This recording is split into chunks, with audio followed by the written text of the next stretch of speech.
Hey everyone, today I want to take a look at the 4th edition preview book, Wizards Presents Worlds and Monsters.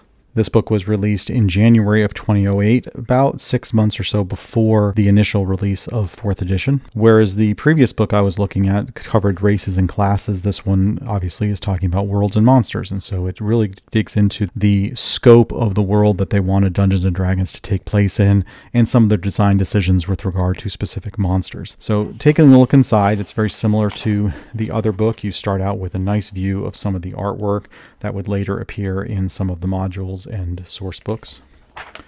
And this one has a lot more sections in it than the other book had, talking about a lot of the stuff related to the world and the different elements of the world, and then getting into some of the monsters as well. So a lot of great information, and I particularly love this end part with the staff thoughts on 4th edition, so I'll cover that in a second as well. This book seems to have a lot more artwork in it, which I think is great. It really is just wonderful artwork from 4th edition, and I love that there's some great full page pieces, and there's even a few double page pieces that we'll see later on. There's a little bit more information about why they're doing 4th edition and what they were after, some of their guiding principles. The bulk of this book is really talking about the world itself and some of their decisions that they were making about the world of D&D. And there's a particular note at one point talking about how they wanted to expand the world. They didn't want the world to just be nothing but these 10 by 10 rooms with a couple monsters in it, kind of hearkening back to the early days of D&D where you would do a dungeon crawl, and that's what it would be. You'd go from one 10 by 10 foot room to another, fighting monsters and getting treasure and stuff. They wanted to open up that world. They wanted it to be real. They wanted it to be more expansive than simply these dungeons. And that's what the bulk of this book is about, is really talking about that process and expanding that world. So you end up with this information about the Shadowfell and the Feywild and the Elemental Chaos and the Astral Sea. And I'm not saying that those things were invented here for 4th edition, but it's about they really wanted to build on those. They wanted to make those a key part of the world, not just these one-offs that certain campaigns might do, but rather these are parts of the world that exist all the time. They play a key role in the things that are happening in the world. And as you go through, what you get is a lot of information from people talking about what some of their design ideas were for these different places, and talks about, I love this part, talking about the timeline of the world extends well before when these adventures are taking place. So here you have Tiefling ruins. So they wanted, again, expand that world, not just physically and make it bigger, but rather expand it through time as well, where it has existed for a long time before the current adventures are taking place. So you have that history there for people to come across and find ruins and ancient dungeons and things like that. And that's really pretty much what you get here for most of this. Again, lots of wonderful artwork in the book, and lots of anecdotes and stories from the people involved talking about how they put the different things together. It talks about some of the monsters and some of their decisions with monsters. I feel like most of this book really is talking about the worlds, though, because you do get a little bit of some of the major monsters in here. But then it kind of gets back into some of the world components. Here we're looking at the Underdark,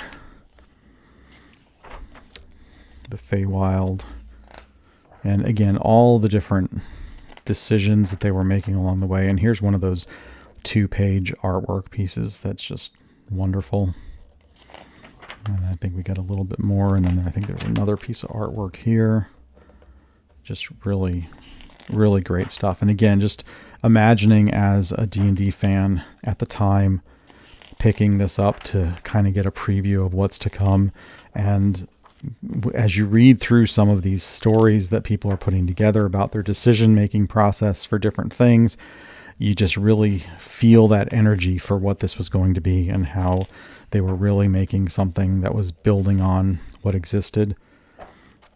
Towards the end here, and I'll kind of skip ahead in a chunk here to get towards there's a portion where it actually has some articles written by the main designers talking about their thoughts about 4th edition. And it basically, after they had finished the design process, pause for a moment to look at that, just wonderful artwork.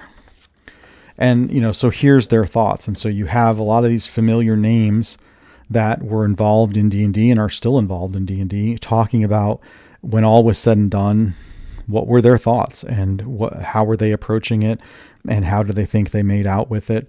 And I think it's really great information to see from these people, all that energy that they had and what they were wanting to do.